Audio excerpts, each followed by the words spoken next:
রাজনীতিটাই তো মানুষের জন্য করা। সেই রাজনীতির পাশেও কিন্তু মানুষের কাজ করা যায়, মানুষের জন্য কাজ করা যায়।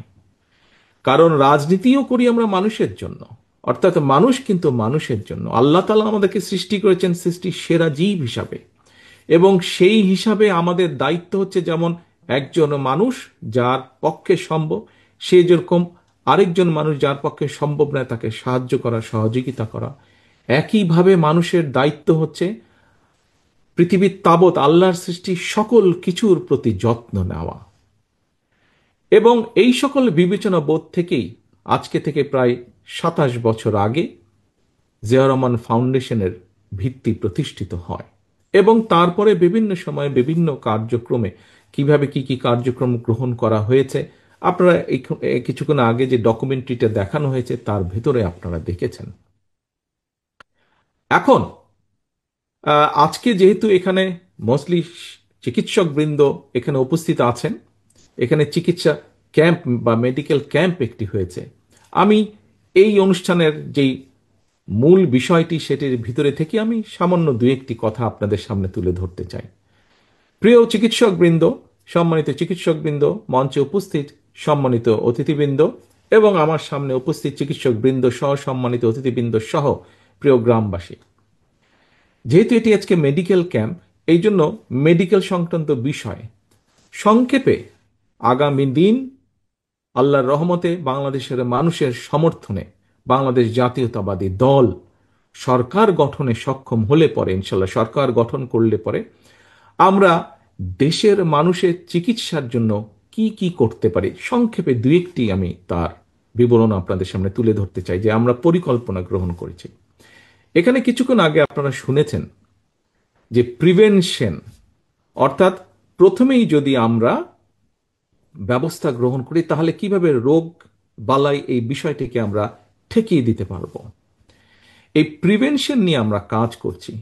পৃথিবীর উন্নত দেশগুলোতে, সব দেশগুলোতেই, যেমন আমি যে যুক্তরাজ্যে বসবাস করছি, এই দেশে যে সকল নাগরিক বৈধভাবে এই দেশে বাস করে, যে কোনো নাগরিক তার যে কোনো রকমের চিকিৎসা এই দেশের সরকার বহন করে এবং চিকিৎসা ব্যবস্থা নেয়। প্রিয় উপস্থিতি বন্ধু, এই দেশে জনসংখ্যা হচ্ছে 7 কোটি যুক্তরাজ্যে, বাংলাদেশের জনসংখ্যা প্রায় 20 কোটি অন্তত। এই দেশের সরকারগুলো, যদিও এই দেশটা ভূখণ্ড হিসাবে বড় কিন্তু জনসংখ্যায় ছোট, কিন্তু বাংলাদেশ ভূখণ্ড হিসাবে এই দেশের তুলনায়, যুক্তরাজ্যের তুলনায় ছোট হলো, জনসংখ্যার ভিত্তিতে অনেক বড়, বাংলাদেশ 3 গুণ বড়। কিন্তু এই যুক্তরাজ্যের সরকারও এই চিকিৎসা ব্যবস্থায় মানুষকে দিতে গিয়ে হিমশিম খাচ্ছে। তারা একটা ধনী দেশ কিন্তু তারপরেও তারা হিমশিম খাচ্ছে। তাহলে চিন্তা করুন বাংলাদেশের কি অবস্থা হবে। আমরা তো এখনো সেরকম ধনী দেশ হতে পারিনি, এখনো আমরা মধ্যবিত্ত বা একটি গরিব দেশের কাছাকাছি আমরা হয়তো একটা দেশ। আমাদেরকে আরো অনেক দূর যেতে হবে, অনেক পরিশ্রম করতে হবে, দেশটাকে আমাদের গড়ে তুলতে হবে, আমাদেরকে সামনে এগোতে হবে। এখন কিন্তু এই যে চিকিৎসা ব্যবস্থা, বাংলাদেশে যদি 20 কোটি মানুষের, প্রত্যেকটা মানুষের তো চিকিৎসা পাবার অধিকার আছে, প্রত্যেকটা মানুষের। এই যে দেখলেন আপনারা একটু আগে যে ছবি দেখলাম আমরা ডকুমেন্টারিতে, আমরা দেখেছি যে দেখুন হাসপাতালের বারান্দাগুলোতে, হাসপাতালে বেড নাই, বারান্দাগুলোতে মানুষ শুয়ে আছে চিকিৎসা নেওয়ার জন্য। সেটি কেবিনের বারান্দা হোক, হাসপাতালে বারান্দা হোক, কি একটা করুণ একটি একটা দৃশ্য এটা। এখন এই যে আমরা যতই হাসপাতাল তৈরি করি, যতই যা করি না কেন, অর্থনৈতিক অবস্থার উপর একটি চাপ পড়ে। এই যে মানুষগুলো আসছে তাদেরকে চিকিৎসা দিতে হয়, ডাক্তার লাগে, নার্স লাগে, হসপিটালে বেড লাগে, অপারেশনের জিনিসপত্র লাগে, ওষুধপত্র সবকিছু লাগে। এখন যুক্তরাজ্যের মতন দেশ হিমশিম খাচ্ছে। হ্যাঁ, এখনো এদের দেশে বারান্দায় রোগী থাকে না, নিচে রোগী থাকে না, বিছানাতেই থাকে, তারপরেও তারা হিমশিম খাচ্ছে। এখন একটি রাজনৈতিক দল, যেই দলটি বিএনপি, যে একটি রাজনৈতিক দল, যেই দলটি মানুষের জন্য কাজ করতে চায়, আমরা চাই দেশের মানুষকে সুস্থ রাখতে, একই সাথে তাদেরকে স্বাস্থ্য সেবা পৌঁছে দিতে। সেই জন্য আমরা পরিকল্পনা গ্রহণ করেছি। এখানে বেশ কিছু মুরব্বী উপস্থিত আছেন, আমি সামনে যে প্যান্ডেল নিচে মানুষ বসে আছেন, বেশ কিছু মুরব্বী উপস্থিত আছেন।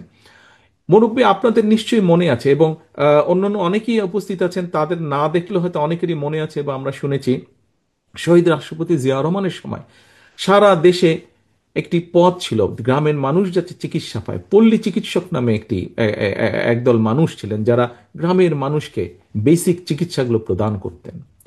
প্রিয় উপস্থিতিবৃন্দ, আমরা যেটা পরিকল্পনা গ্রহণ করেছি যে ইনশাল্লাহ বিএনপি সরকার গঠন করলে পরে আমরা হেলথ কেয়ারের নামে আমরা গ্রামে গ্রামে এইরকম একটি টিম তৈরি করব, যারা মানুষের কাছে যাবে, মানুষকে বুঝাবে যে ভাই এই জিনিসটা খেলে তোমার হার্টের অসুখ হবে না, এই জিনিসটা খেলে তোমার ডায়াবেটিক হবে না, এই জিনিস এইভাবে চললে তোমার কিডনির রোগ হবে না।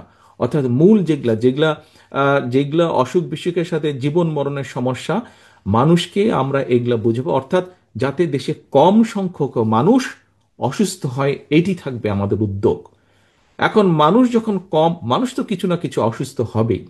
মানুষ যখন কম অসুস্থ হবে, সেই কম সংখ্যক মানুষ যখন হাসপাতালে যাবে, আমরা ইনশাল্লাহ আশা করতে পারি তখন হয়তো আস্তে আস্তে একটা পর্যায়ে আসবে যখন অসুস্থ মানুষ যে হাসপাতালে যাবে চিকিৎসার জন্য, তাকে আর ওই মাটিতে শুয়ে থাকতে হবে না, তাকে আমরা বেডের মধ্যেই রাখতে পারবো ইনশাল্লাহ। এর বাইরে যেই মানুষ অসুস্থ মানুষগুলা যাবে চিকিৎসার জন্য, তখন আমরা প্রায় প্রত্যেক মানুষকে চিকিৎসকরা, এই যে একটু আগে শাহজাহান সাহেব বললেন যে এত মানুষ আসে, এত অসুস্থ মানুষ, সেই তুলনায় ডাক্তার নার্সের সংখ্যা কম, আমরা চাইলেও চিকিৎসা দিতে পারছি না। কিন্তু আমরা যদি কম সংখ্যক চেষ্টা করি এবং তার ফলে যদি সরকারের চেষ্টার ফলে যদি কম সংখ্যক মানুষ অসুস্থ হয়, সেই অল্প সংখ্যক মানুষ যখন যারা অসুস্থ হবে হাসপাতালে, তাদেরকে বেটার ভালো চিকিৎসা দেওয়া সম্ভব হবে, ওষুধপত্র দেওয়া সম্ভব হবে। কাজেই আমাদের এইটি একটি লক্ষ্য আছে, আমরা হেলথ কেয়ার তৈরি করব। এই হেলথ কেয়াররা সারাক্ষণ তাদেরকে ট্রেনিং দেওয়া হবে, বেসিক অসুখ বিসুখ কিভাবে গ্রামের মা বোনরা যারা সংসার দেখভাল করেন তাদের কাছে গিয়ে পরামর্শ দিবে যে কিভাবে পরিবারকে সুস্থ রাখতে হবে।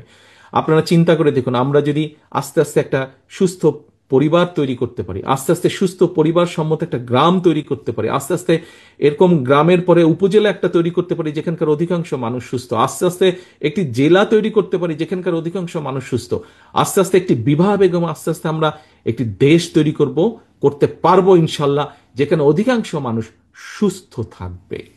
আসুন আমরা সেটি মিলে চেষ্টা করব ইনশাল্লাহ, সকলে মিলে।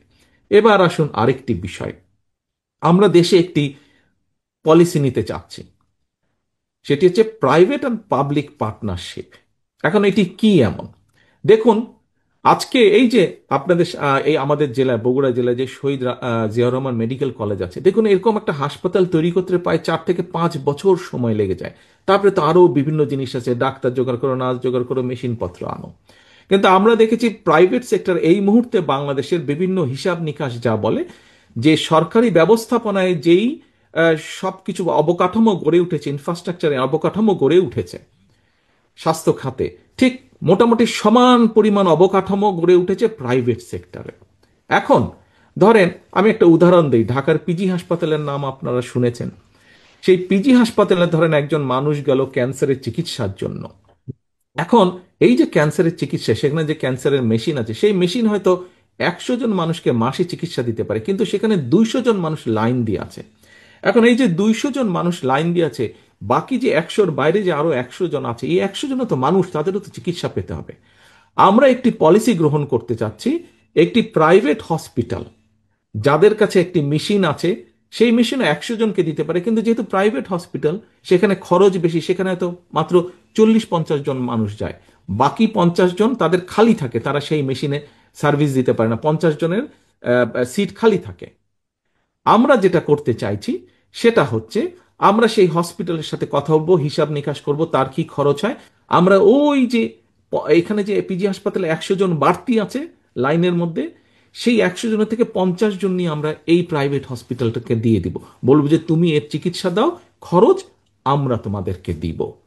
তার ফলে কি হচ্ছে, এইভাবে করে আমরা ভাগ করে দিব, এই যে বাড়তি যারা রোগী থাকবে, এইভাবে করে যেই সকল হসপিটাল আছে, ধরেন ক্যান্সারের বিষয় আমরা ভাগ করে দিব, আমরা হার্টের রোগীর বিষয়ে ভাগ করে দিব, আমরা ডায়াবেটিক ডায়ালিসিস পেশেন্টকে ভাগ করে দিব, কিডনির পেশেন্ট যেগুলো সিরিয়াস সিরিয়াস অসুখ বিসুখ আছে, এগুলাকে আমরা বিভিন্ন প্রাইভেট হসপিটাল যাদের সেই ক্যাপাসিটি আছে, যারা সেই চিকিৎসা দিতে পারে, যারা ভালো হসপিটাল, এইভাবে করে আমরা ভাগ করে দিব। তার ফলে কি হবে দেখেন, শহীদ জিয়াউর রহমান মেডিকেল কলেজ করতে প্রায় 5 বছর, 4.5-5 বছর সময় লেগেছিল, 4 বছর সময় লেগেছিল।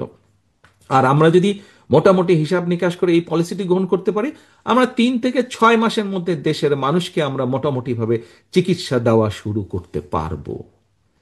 কাজেই কাজেই প্রিয় উপস্থিতিবৃন্দ, আমাদের লক্ষ্য হচ্ছে আমরা আগামী দিনের পরিকল্পনা গ্রহণ করছি যে সরকার ইনশাল্লাহ মানুষের সমর্থনে, আল্লাহর রহমতে সরকার গঠন করতে পারলে আমরা দেশের নারীদের, আমরা যেরকম বলেছি এর মধ্যে আমরা ফ্যামিলি কার্ড দিব, কারণ আমরা চাই দেশের মা বোনদেরকে, এবং এই ফ্যামিলি কার্ডের মালিক হবে, একটি কার্ড দিব আমরা সকল দেশ সরকারের পক্ষ থেকে, প্রত্যেক পরিবারের মা যে থাকবে তার হাতে আমরা দেব, যাতে ধীরে ধীরে সেই মা স্বাবলম্বী হয়ে উঠতে পারে। আমরা যেরকম কৃষকদের ক্ষেত্রে বলেছি আমরা ফার্মার্স কার্ড দেব, ঠিক এই একইভাবে আপনাদের সামনে আমি যে চিকিৎসার যেই বিষয়টি সেটি সংক্ষেপে আমি 2টি পরিকল্পনার কথা আপনাদের সামনে তুলে ধরলাম।